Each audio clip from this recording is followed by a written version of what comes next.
Recently, I saw a meme of an Etsy post. It was a painting with the phrase, "I am enough," written over and over. And it was on sale for $10.99. The caption below it stated, "For just $10.99, you can let every house guest know that you are struggling." At the time, I didn't laugh or find it very funny.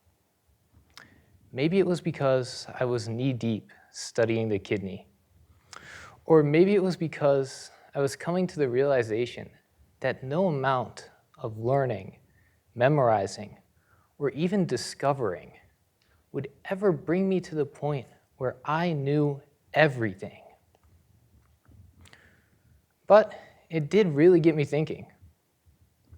What is enough? In my short time as a medical student,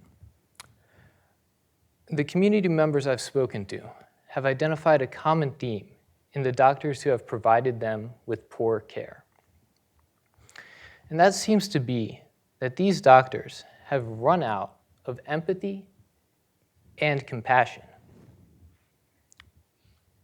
Every time I heard this, I always wondered, what was it that drained those reserves or emptied those cups? And perhaps the satire in a $10.99 painting can hold the answer to that question. In a world where more seems to be the normal, enough doesn't seem obtainable. Doctors are told to see more patients when both time and staff are spread thin. Construction workers are putting up more roads, bridges, and houses. Computer scientists typing more and more lines of codes, and workers taking more shifts, all to meet an ever-growing demand. And it's not just when one's working. It's also when you go home. There's always another post, media reel, or a movie. You name it, from candy bars to cars. There's so many flavors and varieties that you could pick. It's truly fascinating, the infinite amount of options that are present. Options made to fill a niche, so people can have more and others can make more. And it seems that more has replaced enough as the synonym of both happiness and necessity.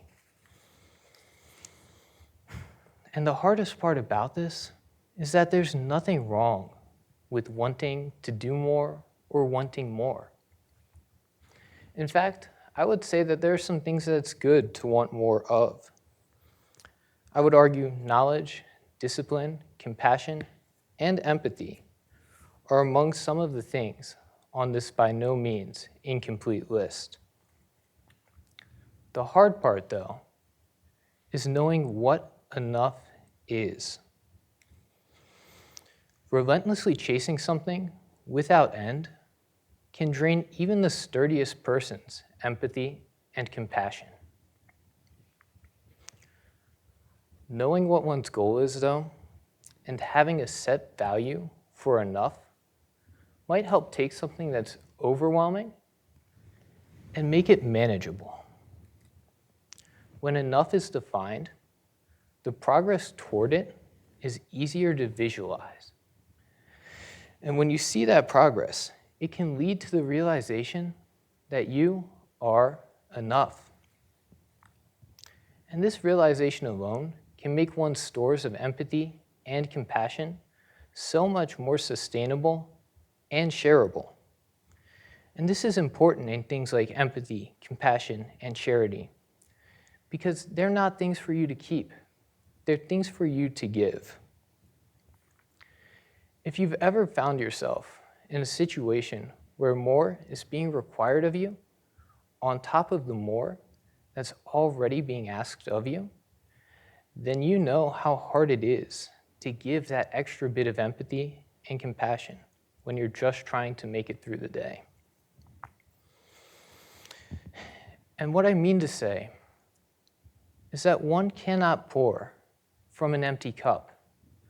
This more culture that we're surrounded by seems to have given us cups either so large that they can't be filled, or probably it's just poked holes in the bottom of our cups.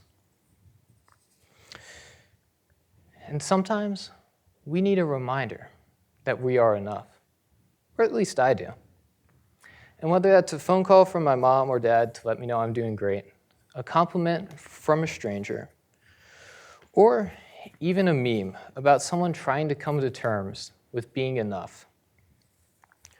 I appreciate those moments when I'm reminded that I am enough. Because in the moments when we're not in the pursuit of more, it becomes easier to refill the compassion, the empathy, the time, and everything else you've been giving out. The cups become full, because full is enough.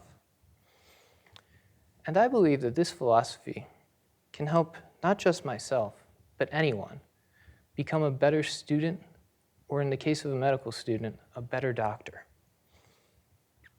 Just the other night, I was pondering everything that my classmates were doing. They're truly incredible people.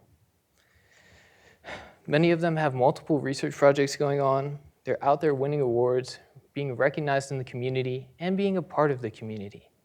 And that's just the tip of the iceberg. And although I do my share, I felt like I didn't quite compare to them, and that I needed to do more. And that feeling that I wasn't doing enough was really demoralizing. So I phoned home to talk with my parents. And they reassured me that, like all medical students, I was doing a lot, and that I would grow into bigger and bigger roles as the time came. This reassurance helped to pull me back into the moment, and it brought so much joy and meaning back into the work that I was doing. I realized that too, and myself, were enough, and more would come when I was ready. By recognizing my effort and the effort of those I interact with, whether classmates to patients, and I have confidence that together we can build compassion and empathy in ourselves and those around us. So, before you leave this room, I would like you to consider one aspect of your life, big or small, and at least picture what enough would look like. Because if you don't know what that is, or if you don't feel like you're enough, or you don't feel like you have enough, the never-ending want for more will always make you feel like you have less. Thank you.